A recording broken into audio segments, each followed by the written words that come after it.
Hello, friends of Hey, SUP. hey Daniel. Welcome to my very first Zoom call, recorded Zoom call. I've got the privilege of having you for that special occasion. It's been a while since I've seen you actually. I can't remember the last time we were together. Probably a Euro 2019 Euro Tour event. 2019 Euro Tour events, maybe it could have been Starboard or Bilbao, possibly one of the last ones. Because I Uh, don't think you came to see us in China, in Qingdao at the ICF event over there. No, I wasn't there, but I followed everything. I went to bed at 4 in the morning, and I was always the first to publish the results of the day, and we actually had quite a bit of an audience, and it's a good I thing. know it's been a great event. Yeah, it was. It was. Well, from a production point of view, it was amazing, and definitely something that the ICF does really well. And it's a good thing that you bring that up because next week I will be co-presenting the ICF SUP Worlds in Hungary, and I'd like to talk to you about that specifically. It's going to be probably the biggest event of the year on an international level. And the reason I picked you for the call is I guess being a Hungarian, you know the place. You're from Starboard. You're part of the Starboard team, which is one of the major partners of the event. And I was wondering if you were acting as some sort of promoter for the event being Hungarian. I mean, definitely, like being from Hungary, it's an amazing extra charge and energy, and the whole nation is supporting us, and it's coming all together in a unique way. And I know for sure that both for Bruno and for me, being able to compete and start at the start, like stand at the starting line in front of our own nation, hearing the crowd cheering and having the opportunity to showcase such a beautiful country and such an important lake to everyone and all the SUP lovers around from the world is giving an extra spice to what is usually already an amazing big event, being the World Championship. And I'm not sure if there is such a thing as official host or not for the event, but definitely Bruno and I are carrying a strong stake as a stakeholder for the stand-up paddlers from one side connecting in towards the event, and from the other side being able to connect to all the spectators and all the Hungarian nation. And I have known over the past years that in Hungary, the stand-up paddling community has been growing drastically, and they have big events where, for example, crossing the lake between all the quivers have more than 1,000 participants between stand-up paddling and kayaks. And all the clubs and stand-up paddling events in Hungary are packed with Hungarian riders. And now to have the chance to have such a world-class event happening in the center of Europe, where all the other nations coming from Europe can actually drive there. And usually in general, because of the diplomatic relationships, traveling to Hungary is not so hard, and it's pretty easy. I think is going to be an absolute showcase of what is the potential of our sport for the future. Another important note over that is that this is possibly the last World Championship where amateurs and professionals are able to sign in under the same bubble. So basically, besides only the open category, there will be an incredibly big inflatable event, the masters and the juniors, and between open and inflatables. Actually, amateur paddlers will have the chance to share the same area, share part of the course of the pro competitions as well. So I wouldn't be surprised if we see more than 500-600 people turning out from all around the world. And being really competitive from one side, yes, for sure, for our professional event, because I know for sure from now also seeing the entry list that France is sending all the big guns from Italy, from Australia, from the US, from Ukraine, Russia, even from Asia and other European nations, just like Bruno and me as well being present, is going to for sure be one of the biggest events of the year. But on the other side, also for the amateurs, they will really have an amazing opportunity to paddle between 7 to 10 kilometers with a lot of other paddlers coming from all around the world. Yeah. As an insight, I do know that, for example, from Thailand, there is a group of people coming over that are also entering the inflatable category. we are sending the national champion, who is actually on 15, turning 16 years old now as well. So he will be entering the juniors. And I think it's just an amazing opportunity to bring all the nations together and show the power of our sport. That's amazing. Well, last time I checked, there were more than 450 participants in all the different divisions and races. But let's talk about you. You obviously represent Hungary in all the international competitions. But how much of a Hungarian are you really? Because you and your brother, you've been traveling all over the world since childhood. You currently live in Thailand or Bali. You've lived in Italy, you've lived in Spain, I believe. Tell us how much Hungarian you feel. How much of Hungary is there in you? I think I'm 100% pure beat Hungarian. Mom and dad are Hungarian. My grandparents and the whole family is specifically coming from Hungary. If I have a chance to speak with my own family, within ourselves, we communicate in Hungarian. So the part where we did not live in the territory for a while, that's definitely takes some kind of a toll on the view of many people, like regarding to us towards being Hungarian. But at the end of the day, when it comes down to personal proud and what I feel from inside, I could not be more Hungarian than what I am today. On the other hand, my parents back in time when we moved to Italy put a lot of pressure and a lot of importance into not forgetting Hungarian. So both Bruno and I actually did 2 high schools at the same time, one in Italy and then one in Hungary, joining in all the way till we were like 16, 17 years old. And actually after high school, I went to university in Hungary for 1 year. I haven't finished my course there yet. That's something to leave for the future, but I did actually have quite an active ongoing relationship with some Hungarian friends and other people. So for me, being able to be back in Hungary at this stage, also as a competitor and as a new father, I cannot wait to show my family, like my little family, Sai and Jasmine, the beauties around, and actually meet with friends from elementary school. I know that some parts of our family are coming to see us as well from the further part. So it's a whole lot of things happening that it's carrying a very special position and very special value within our hearts. And I'm pretty sure that Bruno would say the same. Yeah, and as long as during the race we can actually speak languages that other people don't understand, that's quite a Hungarian thing for sure. So do you actually know the spot, Lake Balaton? Have you been there? And are you originally from somewhere nearby?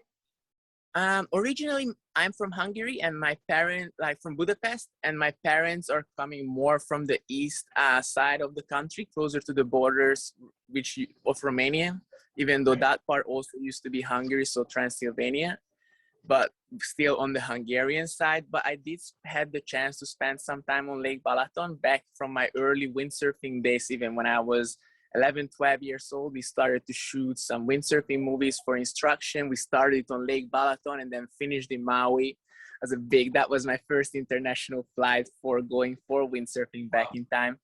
But yeah, I feel that for every Hungarian, like Lake Balaton is a very important spot because Hungary does not have an ocean, or we don't have a sea. Right. So for us, the largest water surface besides the humongous rivers that we have crossing and cutting across the country is Lake Balaton.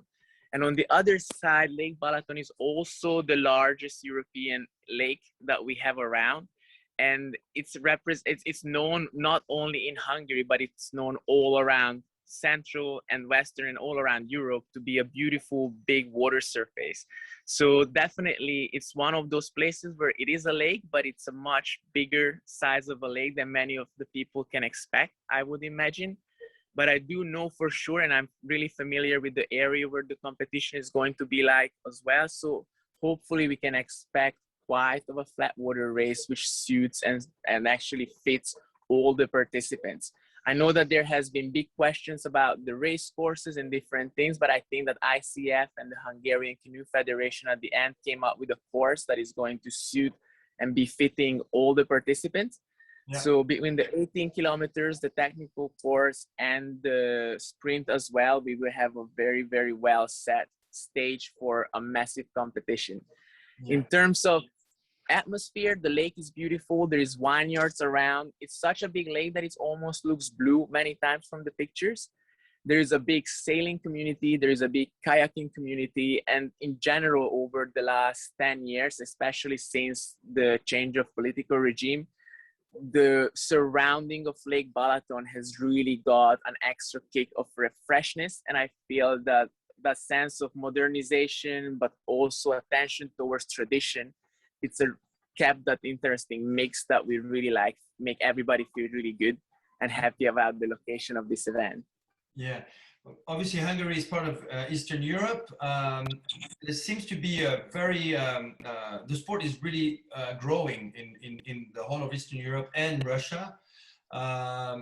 What's your view on that? Have you been following the different countries and the different athletes that are perhaps coming from canoeing, kayaking, and entering the sport of SUP racing, and some of them seem to be pretty good at it? Yes, I mean, if you put it this way and you look at the Olympic background of canoe sports, Eastern Europe has always been one of those locations where strong people came from. The Russians, the Ukrainians, the whole old Soviet bloc, and then also down in the Balkans and in the Yugoslav area, there is like very solid nations that have been pumping out world-class, world-beating athletes in many divisions. And I feel that it is a valuable thing to like actually look forward into the development of stand-up paddling in these countries and see people that are strong coming into the sport.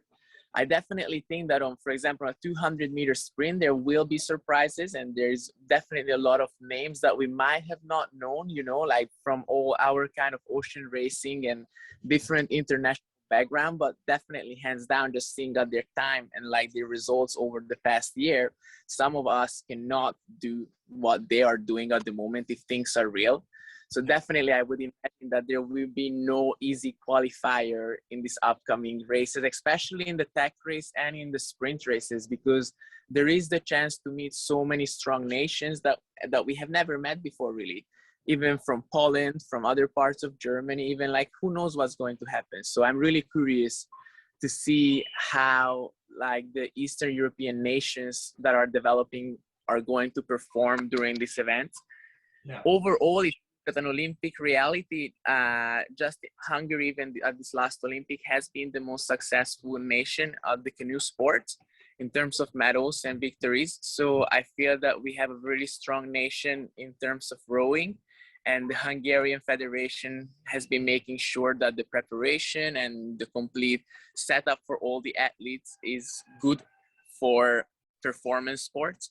It's actually the best for performance sports. And I do know, even just seeing last weekend Krytor's performance, for example, in Russia, which was really, really impressive. It was good to see that actually other big nations that are coming from a similar background are putting such an importance to the development of the sport. So I cannot wait. We only have to sleep another week or so, and we will all meet together and see how it goes down. But definitely, from one side is the training, the other side is also experience. So I know that where there is more movement around and there is more action, definitely all those riders like Bruno, Connor, Michael, Casper, Titouan, all the French athletes that are actually used to paddle with other people next to them and go into situations that are not always clean and clear, might have still like a better option and a better chance to get to the finish first. We might not be first at the buoy, but the finish line is going to be at what's happening at the end, you know. For sure. So I'm really looking forward to this. What about you and your own form? Have you been doing lots of races lately? What have you been doing? I've not been doing a lot of races because I was locked away in Thailand for quite a long time. I wouldn't say locked away, like I live in Thailand and my wife is from Thailand, and we had the amazing opportunity to have a child and welcome Jasmine to life. And we were actually locked away in Bali thank you very much, for quite a long time. And then from there, we managed to get back to Thailand. I personally took care of the coaching of the Thai national team for a period of 6 months before we thought that they had an important event coming on. So that kept me quite busy.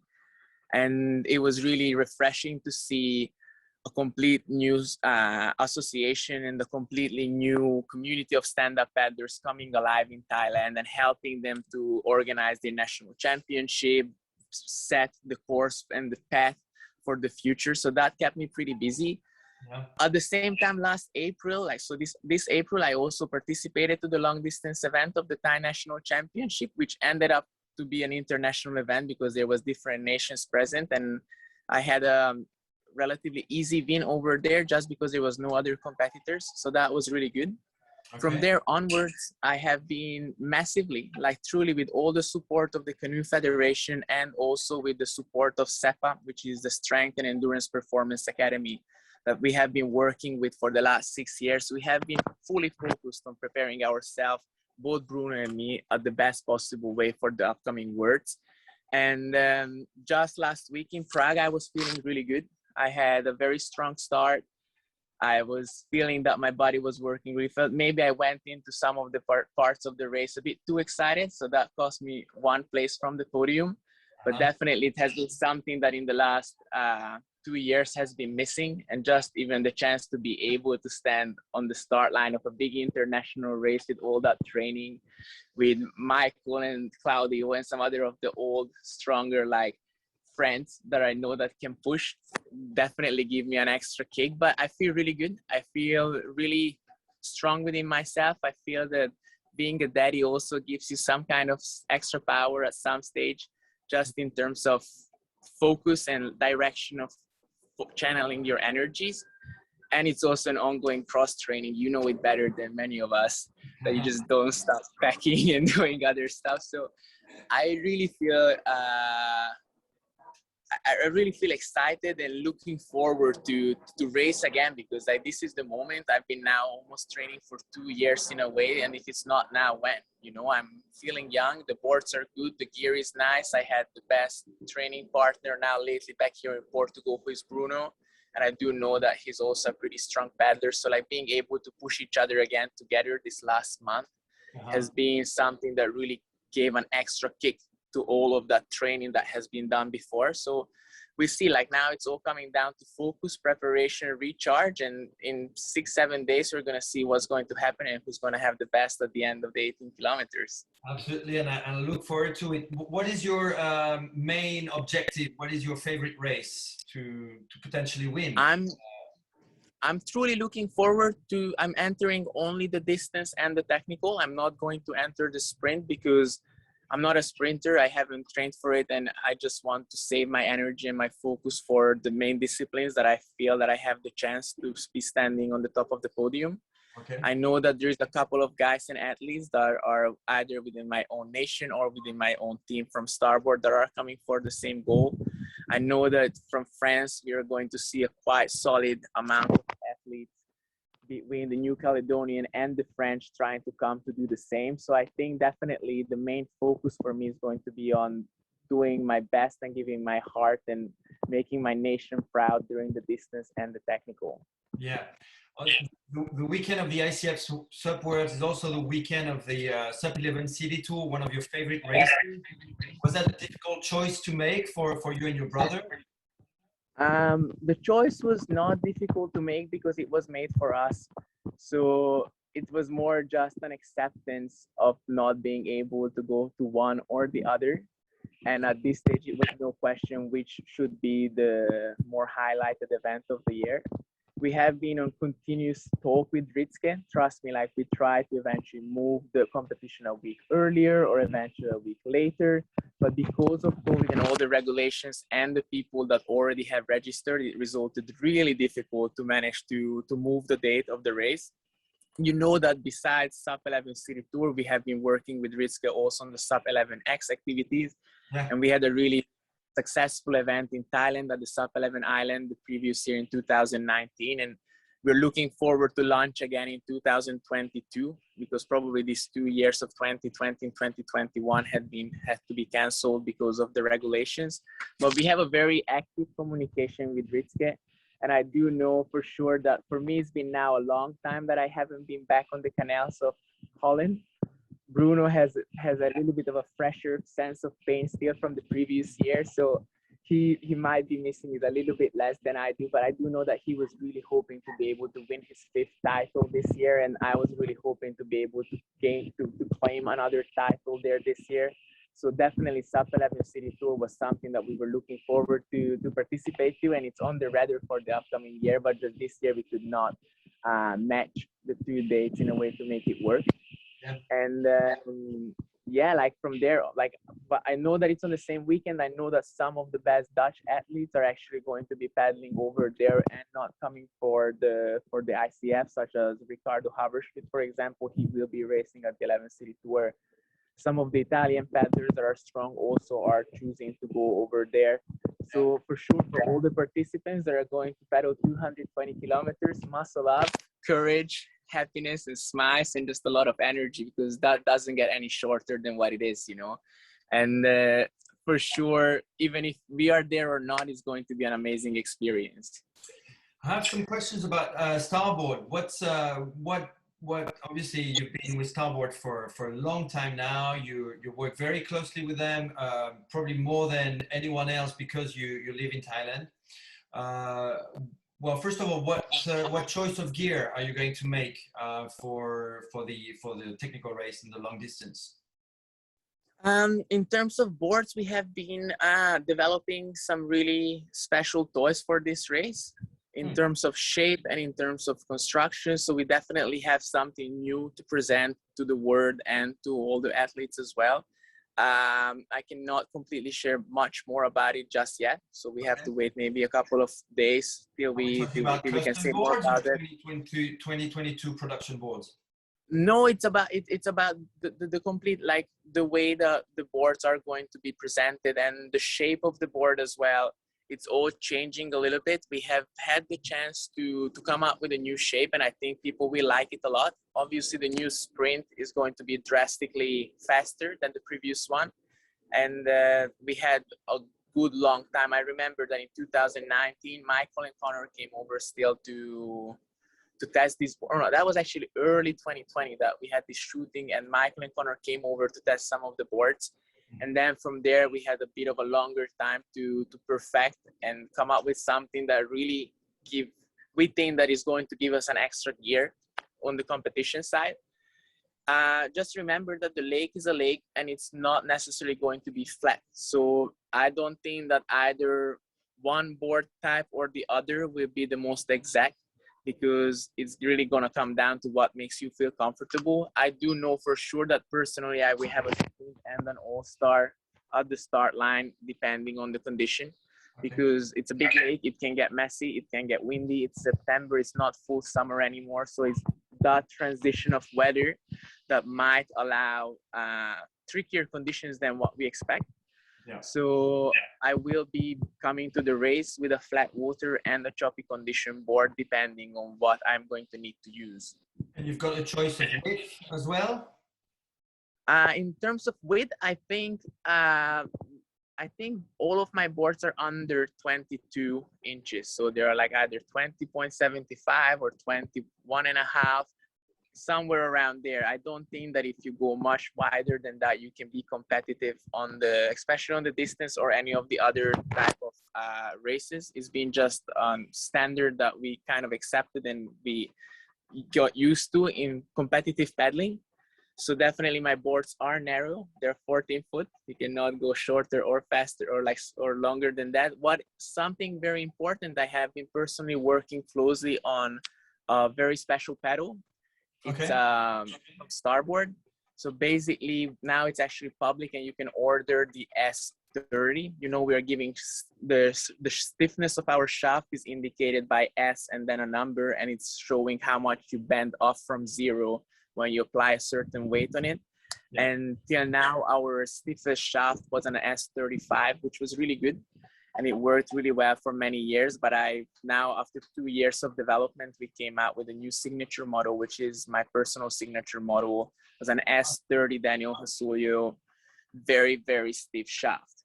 Why? Because I felt that this has been helping me to increase my performance. We felt from the feedback of many athletes and many people actually that were requiring a stiffer shaft, especially with the larger blades. And I'm really happy and comfortable now with this pedal that I have been using. So besides the board, I also feel that this new S30 shaft on an extra large blade is something that has really worked well.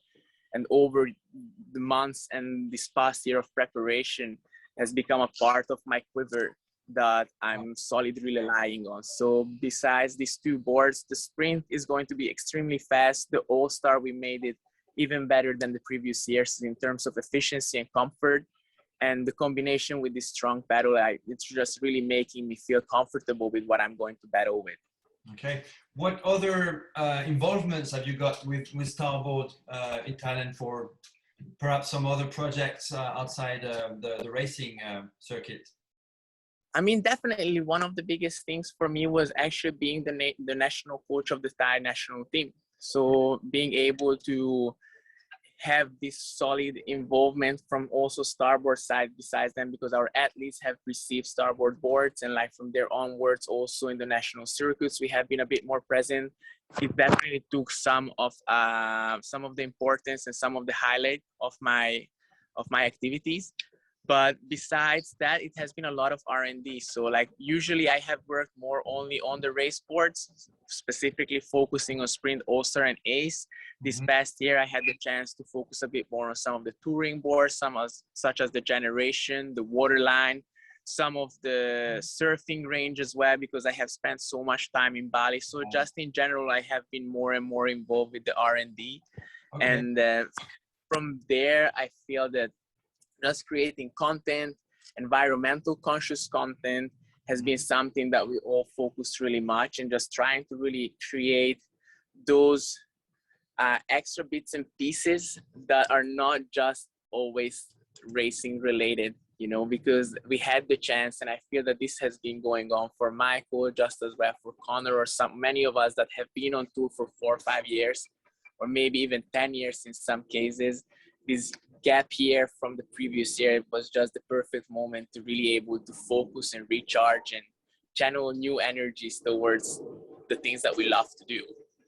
On the other side, foiling is coming up fast. We can really never forget about that. Now, if I have some free time, I really love to jump on a wing foil, and just getting to know more the production process, the learning process of how these wings and the wing and the top wing, the bottom wing, the front wing, the back wing, the mast, and everything works has been definitely a learning curve that I had to get used to, and now I'm a bit more familiar with, so I can help a little bit the team with that too.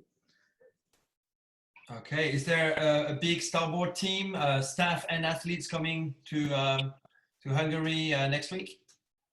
I think so. I know for sure that Fiona is already there.